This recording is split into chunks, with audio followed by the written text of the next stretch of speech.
Good morning childrens. मैं Sandeep Bagla, PGT physics Genius Public School Piliganga की ओर से आपका क्लास में फिर से स्वागत करता हूँ। Welcome to all of you. Class 11th topic unit and dimension subject physics and we are discussing about part 3 of this chapter. In last class we already discussed about units of SI unit systems. For example, there are three type of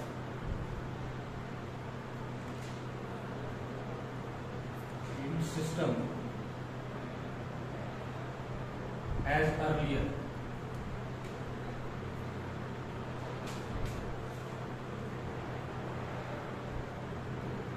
अपन बात करें कि पहले जो unit system था वो 3 type का था, जो कि लास्ट क्लास में मैंने आपके सामने शेयर भी किया था। CGS unit system, FPS unit system and MKS unit system. After that जो न्यू यूनिट सिस्टम आया जिसके अंदर 7 जो है वो फंडामेंटल क्वांटिटीज हुई, 7 फंडामेंटल फिजिकल क्वांटिटीज हुई। उसके बेसिस पे एक नया जो है यूनिट सिस्टम जनरेट हो गया जिसको हम SI यूनिट सिस्टम कहते हैं। इस बेसिस में मैं ये कह सकता हूँ कि अब मैं ये 3 यूनिट सिस्टम ना बोल के 4 यूनिट सिस्टम बोलूँ। इसीलिए मैंने यहाँ पे अर्लियर वर्ड यूज किया है कि पहले 3 ही, बाद में एक और ऐड हो गया, टोटल यूनिट सिस्टम बन गए 4। ठीक है, टोटल बन गए 4। ठीक है, लास्ट क्लास में मैंने आपके सामने SI यूनिट सिस्टम भी डिस्कस किया था, जिसके अंदर मैंने आपको एक्सप्लेन किया था कि जो ये 7 यूनिट सिस्टम है, ये SI यूनिट सिस्टम है, इसके अंदर जो 7 फंडामेंटल क्वांटिटीज हैं वो कौन कौन सी हैं। तो वो फंडामेंटल क्वांटिटीज मैंने आपको बताई थी कि जैसे मास पहले से चलता आ रहा है, लेंथ पहले से चलता आ रहा है, टाइम पहले से चलता आ रहा है। तो इनके अलावा और कौन कौन से ऐड हुए थे? तो इनके अलावा मैंने आपको बताया था कि इलेक्ट्रिक करंट ऐड हुआ था, टेम्परेचर ऐड हुआ था। ठीक है, इसके अलावा आपका ल्यूमिनस इंटेंसिटी ऐड हुआ था और उसके बाद जो है क्वांटिटी ऑफ सब्सटेंस ऐड हुआ था। इनके यूनिट्स क्या क्या हैं तो ये भी मैंने आपको बताए थे। मैंने आपको बताया था कि मास का यूनिट केजी है, लेंथ का यूनिट मीटर है, टाइम का यूनिट सेकंड है, एंड उसके बाद अपन बात करें इलेक्ट्रिक करंट का यूनिट जो है वो एम्पियर है। ठीक है, टेम्परेचर का यूनिट केल्विन है, एंड क्वांटिटी ऑफ सब्सटेंस का जो है वो है मोल है। ठीक है, एंड मैंने आपको बताया था लुमिनस इंटेंसिटी का कैंडेला है। ठीक है, तो ये सब चीजें अपन ने डिस्कस की। यहाँ तक तो आप लोगों को लास्ट क्लास में शायद समझ में भी आ गया, लेकिन आज जो मैंने अभी तक जो बताया सिर्फ और सिर्फ रिकैप दिया है लास्ट क्लास का, कुछ नया काम नहीं किया आपके सामने। अभी अपन को जो है वो नया चीज पढ़ना है कि ऐसी कोई और क्वांटिटी भी हैं जो फंडामेंटल हो सकती हैं या ड्राइव्ड हो सकती हैं। तो मैंने आपको डे 1 से आपको एक चीज बताई कि क्वांटिटी बेसिकली 2 टाइप की होती है। एक तो फंडामेंटल होती हैं, फंडामेंटल क्वांटिटीज वो होती हैं जो कोई अदर क्वांटिटी पे डिपेंड नहीं करती हैं। एक ड्राइव्ड क्वांटिटीज होती हैं जो फंडामेंटल क्वांटिटीज के ऊपर डिपेंड करती हैं। ठीक है, तो ये ड्राइव्ड होती हैं। इनके अलावा क्या होती है? तो जब SI यूनिट सिस्टम के बारे में हमें पता लगा, तो हमने ये कहा कि 7 जो हैं ये फंडामेंटल क्वांटिटीज, 7 जो मैंने भी आपके सामने बताया, mass, length, time, electric field, electric current, temperature, है ना, ये सब जो मैंने आपको बताया ये फंडामेंटल क्वांटिटीज हैं। इसके अलावा जो है अदर देन इट्स,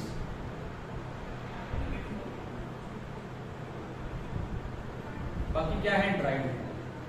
तो इनके बीच का भी कुछ है क्या? तो बिल्कुल है, इनके बीच का भी कुछ है।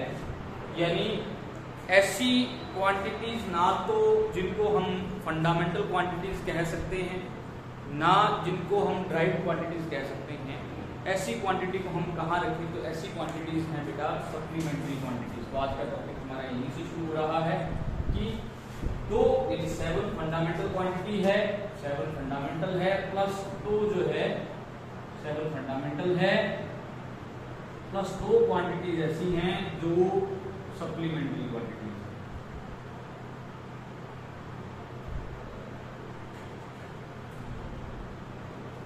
अब अब सप्लीमेंट्री क्वांटिटीज का मतलब क्या होता है? जैसे मान लो जिस स्टूडेंट की सप्लीमेंट्री आ जाए, ना तो वो पास है ना वो फेल है, ऐसी कंडीशन हो जाती है ना। तो इसमें भी ऐसा है कि सप्लीमेंट्री क्वांटिटीज वो जिनको ना तो मैं फंडामेंटल क्वांटिटी में प्लॉट कर सकूं और ना मैं जिनको ड्राइव क्वांटिटी में प्लॉट कर सकूं, तो इनको हम सप्लीमेंट्री क्वांटिटीज कहते हैं। ठीक है, ये दो हैं बेसिकली। कितनी हैं? दो हैं सप्लीमेंट्री क्वांटिटीज। ठीक है, एक तो है रेडियन, एक तो है रेडियन। सप्लीमेंट्री क्वांटिटीज हेडिंग डाल सकते हैं आप लोग, हेडिंग डाल सकते हैं सप्लीमेंट्री क्वांटिटीज, हेडिंग डाल सकते हैं आप सप्लीमेंट्री क्वांटिटीज। फर्स्ट है आपकी रेडियन और सेकंड है स्टेरेडियन। अब आप बोलो कि सर ये तो यहाँ काम बता दिया रेडियन और स्टेरेडियन। रेडियन को हम जो है थीटा से भी शो कर सकते हैं या बाद में देखेंगे इसको। ठीक है, रेडियन का एंगल जो है उसको, रेडियन का जो एंगल होता है, रेडियन का एंगल जो है इसको थीटा से शो कर सकते हैं। स्टेरेडियन का एंगल जो होता है उसको हम अलग सिंबल से शो करेंगे। अब ये रेडियन और स्टेरेडियन है क्या एक्चुअली? रेडियन और स्टेरेडियन एक्चुअल में है क्या? तो रेडियन अक्सर आप लोगों ने पढ़ा हुआ है, आप जानते हैं, जैसे कि एक सर्कल बनाना है।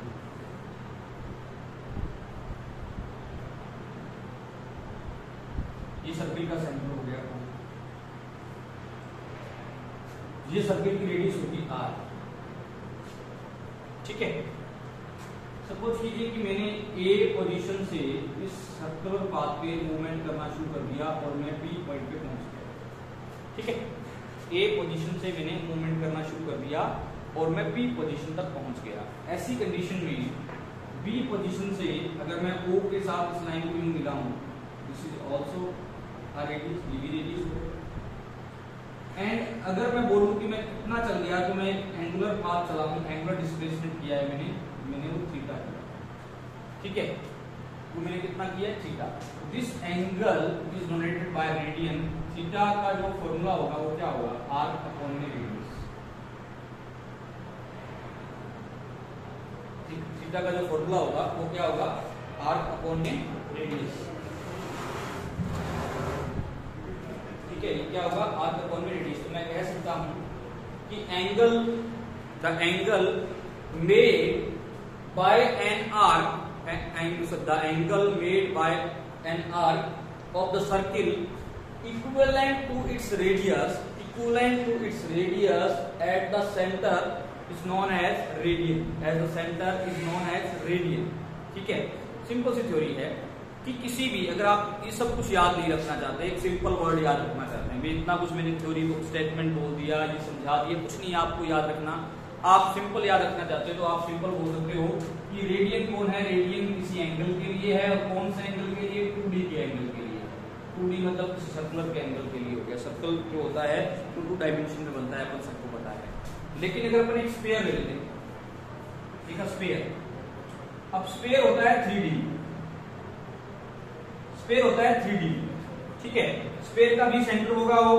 अब ये देखने में तो ऐसा लग रहा है कि भाई ये जो है ये भी सर्कल है, ये भी सर्कल है, क्योंकि बोर्ड पे बना रहे हैं अपने, लेकिन ये सर्कल है और ये स्फीयर है, और सर्कल हमेशा 2 डायमेंशन में बनता है। और 2 डायमेंशन में जब ये एंगल बनेगा, जब किसी आर्क और रेडियस का रिलेशन करके एंगल बनेगा, this angle is called theta. ठीक है, क्लियर है? और इस कंडीशन में जो यूनिट क्रिएट होगी इस थीटा की जो यूनिट क्रिएट होगी वो यूनिट होगी रेडियन। ठीक है, यूनिट ऑफ एंगल थीटा। ठीक है, ये एंगल थीटा क्या है? एंगुलर डिस्प्लेसमेंट है एक तरह का मेरा। ठीक है, एंगुलर डिस्प्लेसमेंट है। ये यूनिट जो है थीटा की वो होगी रेडियन। क्या होगी? रेडियन। सिंपल लैंग्वेज, सिंपल तरीका, कोई टफ मामला नहीं है, कहीं कोई दिक्कत नहीं है आप लोगों को। अब अपन बात कर रहे हैं स्फीयर की। स्फीयर है तो थोड़ा सपोज करना पड़ेगा कि अपन इस चीज को 3D में ले लेते हैं, एक फुटबॉल के टाइप। ठीक है, इसको सिखा देता हूं मैं आपको एक फुटबॉल का एग्जांपल लेके। Wait for a minute.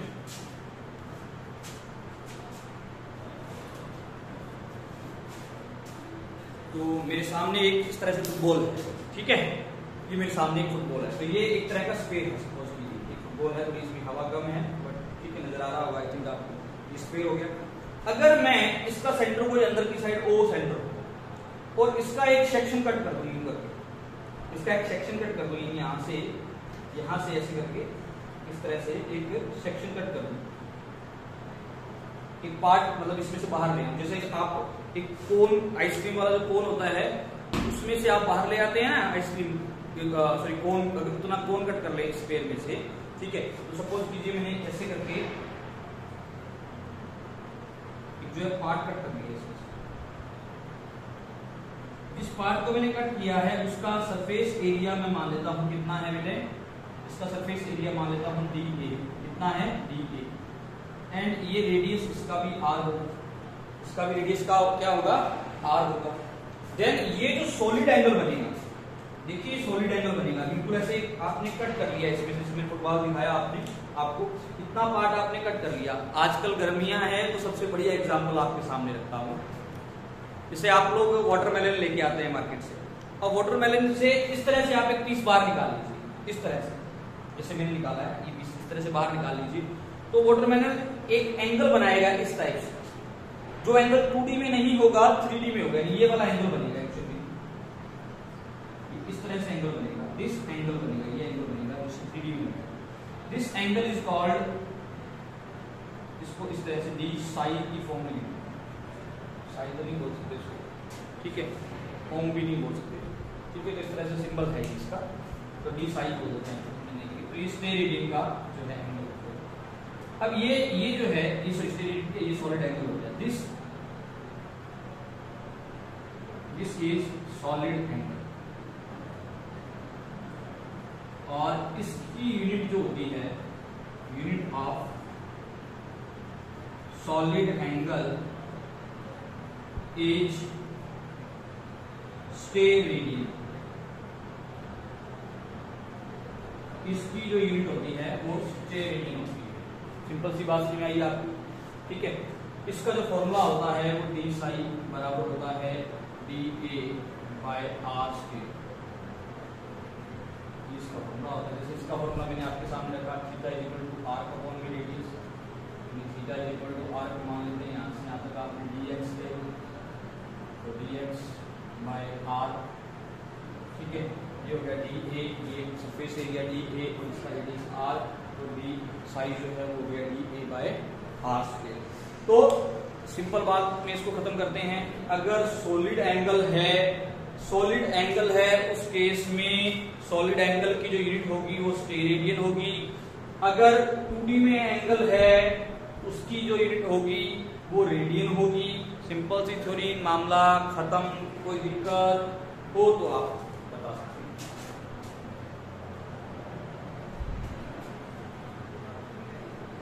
अपना यूनिट सिस्टम को, हमारा सिस्टम खत्म हो गया यूनिट सिस्टम। अभी हम कुछ प्रीफिक्स सीखते हैं, जो प्रीफिक्स हमारे पूरा फिजिक्स में काम आने वाले हैं। ऐसे कुछ छोटे छोटे प्रीफिक्स सीखते हैं जो 11th में भी काम आएंगे, 12th में भी काम आएंगे, इवन ये मैथमेटिक्स में भी काम आएंगे, क्योंकि फिजिक्स में थोड़ा मैथमेटिक्स का कॉम्बिनेशन होना जरूरी है। हल्का फुल्का मैथमेटिक्स आता रहेगा तो हमें न्यूमेरिकल्स करने में कहीं इशू नहीं होता है। तो कुछ प्रीफिक्स सीखते हैं आज के लिए। प्रीफिक्स का मतलब होता है जो पहले लगते हैं, जो पहले लगते हैं वो होते हैं प्रीफिक्स, ठीक है, क्लियर। जो पहले लगते हैं। अब ये प्रीफिक्स दो टाइप के हैं, एक तो है मैक्रो, मैक्रो मतलब बड़े, एक है माइक्रो। इनको साथ साथ करेंगे तो बहुत इजीली याद हो जाएगा। बहुत जो हमारे काम में आने वो करेंगे, सारे नहीं करेंगे, ध्यान रखना है। तो जैसे मैक्रो में किलो, किलो का मतलब होता है 10 की पावर 3, और माइक्रो में हम लिखते हैं मिली, इसका मतलब होता है 10 की पावर -। फिर यहां लिखते हैं मेघा, 10 की पावर +6। माइक्रो में लिखना चाहो तो लिख सकते हैं माइक्रो लिख दीजिए 10 की पावर -6, मेगा 10 की पावर +6, माइक्रो 10 की पावर -6। इसको हम यू से दिखाते हैं, इसको हम एम से दिखाते हैं, ठीक है, इसको हम ए से दिखाते हैं, इसको कैपिटल एम से दिखाते हैं, क्लियर है। इसके बाद अगर अपना आगे बढ़े तो ये होता है जैसे गीगा, गीगा का मतलब होता है 10 की पावर 9। ये होता है नैनो, 10 की पावर -9। यानी अगर किसी न्यूमेरिकल में ये लिखा हो, किसी चार्ज की वैल्यू सपोज कीजिए आपको दे दी जाए कि 10 माइक्रोकूलम चार्ज है, तो 10 माइक्रोकूलम का मतलब हुआ 10 मल्टीप्लाई 10 की पावर -6 कूलम, या आपको दे दिया जाए 8 नैनोकूलम है, 8 मल्टीप्लाई नैनो का मतलब 10 की पावर -9 कूलम। तो इस तरह से आपको जो है अपने को डिस्कस करना है। अगर आपको कहीं लिखा हो, जैसे अभी आप अप टू 10 तक पढ़ते आए हैं, कहीं आप देखते हैं कि कहीं लिखा होता है कि 10 किलोमीटर, 10 किलोमीटर का मतलब क्या होता है, 10 की पावर 3 मल्टीप्लाई करेंगे मीटर हो जाएगा 10 मल्टीप्लाई 10 की पावर 3 मीटर, ठीक है ना। ऐसा लिख सकते हैं, उसको किलो को मीटर में कन्वर्ट करेंगे तो 10 की पावर +3 हो गया। तो ये जो है किलो 10 की पावर +3 को शो करता है, मिली 10 की पावर -3 को शो करता है, मेगा 10 की पावर +6 को शो करता है, माइक्रो का मतलब 10 की पावर -6 होता है, गीगा का मतलब 10 की पावर 9 होता है, नैनो का मतलब 10 की पावर -9 होता है। इसी चीज को और आगे बढ़ाते जाएं अपने, तो फॉर एग्जांपल अपन और आगे बढ़ाते हैं तो ये होता है टेरा। टेरा का मतलब 10 की पावर +12, और पीको, पीको का मतलब 10 की पावर -12, ठीक है। टेरा का मतलब 10 की पावर +12, पीको का मतलब 10 की पावर -12। उसके बाद होता है पेंटा, पेंटा, पेंटा का मतलब 10 की पावर +15 +15, और एक होता है फर्मी, इसका मतलब 10 की पावर -15। अब फर्मी को कुछ बुक्स के अंदर जो है वो फेम्टो भी लिखा हुआ है, कुछ बुक्स के अंदर इसको फेम्टो भी कहते हैं। फर्मी लिखा हो या फेम्टो लिखा हो तो आप लोगों को घबराने की कुछ बुक्स नहीं है, कुछ बुक्स में इसको फेम्टो भी लिखते हैं, ठीक है। फेम्टो नहीं, फर्मिटो, फर्मी या फर्मिटो, फेम्टो नहीं फर्मिटो, सॉरी, ठीक है। फेम्टो तो एक आपको लगभग मिलेगा फर्मी लिखा हो, तो आप उसको फर्मी से काम चलाते हैं। फर्मी का ही फुल फॉर्म है फेम्टो, कुछ अलग नहीं है। फर्मी लिखो FERMI, तो यहाँ भी FERMI है, तो जो है फर्मिटो का ही जो है शॉर्ट फॉर्म है फर्मी, तो हम फर्मी से याद रखेंगे इसको। इसके अलावा और भी अपन आगे याद कर सकते हैं, जैसे एक्सा, एक्सा होता है 10 की पावर +18, एक्सा जो होता है 10 की पावर +18 होता है। और ओटो ये होता है 10 की पावर -18, ये 10 की पावर -18। उसके बाद जीटा, जीटा जो होता है वो 10 की पावर +21, जीटा जो होता है 10 की पावर +21। एक होता है जेप्टो, ये होता है 10 की पावर -21। मैं इसको साथ साथ इसीलिए करवा रहा हूं कि प्लस वाला भी आपको याद हो जाए, मैक्रो वाला मैक्रो प्रीफिक्स भी याद हो जाए, और माइक्रो भी आपको याद हो जाए। एक दूसरे को देख देख के याद कर सकते हो आप इसको ना। इसके अलावा एक आध और करना चाहें अपने, ठीक है। इसके अलावा एक आध और याद करना चाहे तो कर सकते हैं, आप इसको नोट करना चाहे नोट कर लीजिए, स्क्रीनशॉट लेना चाहे स्क्रीनशॉट ले लीजिए। एक मैं ऊपर और लिखता हूँ, नीचे जगह नहीं है, ऊपर लिख देता हूँ, प्रीफिक्स यहाँ ऐड डाल देते हैं, कोई इशू नहीं, ठीक है। एक लास्ट और करते हैं 10 की पावर 24 का योटा, योटा 10 की पावर 24, ठीक है। और 10 की पावर -24 के लिए देखिए ये होता है योक्टो, ठीक है, योक्टो सी आएगा, योक्टो स्मॉल y, ओके। सो ये जो प्रीफिक्स अपन ने आज कंप्लीट किए हैं, इन प्रीफिक्स में किसी को कोई दिक्कत है, ठीक है, इसको एक बार रिपीट कर लीजिए, एक बार और देख लीजिए, ठीक है। कि मैक्रो जो है मैक्रो प्रीफिक्स और ये माइक्रो प्रीफिक्स है, इनको आप कॉम्बिनेशन में याद कीजिए, एक साथ याद कीजिए। जैसे किलो वाले के साथ आप मिली को याद करेंगे तो इजीली याद रह जाएगा। फॉर एग्जांपल टेरा याद करना है तो उसकी पावर +12 हो गया, तो टेरा के सामने क्या है, पीको है, तो उसकी पावर -12 हो गया। तो एक दूसरे को रिलेट करके याद कीजिए, इजीली याद रहेगा। जैसे पेंटा है जिसकी पावर -15 है, तो इधर फर्मी हो गया, जिसकी पावर -15 हो गया।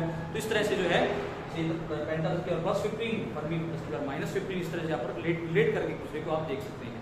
अब नेक्स्ट क्लास जो हम लोग करने वाले हैं वो करेंगे डायमेंशनल फॉर्मूला, ठीक है, जो कि एक बड़ा टॉपिक है और जिसके साथ जो है हमारा कंप्लीट फिजिक्स जो है आपस में कनेक्ट होगा, तो उसको आप देखिएगा, ठीक है। डायमेंशनल फॉर्मूला जो है उसको अपन शुरू करने वाले नेक्स्ट क्लास के अंदर। Thank you very much.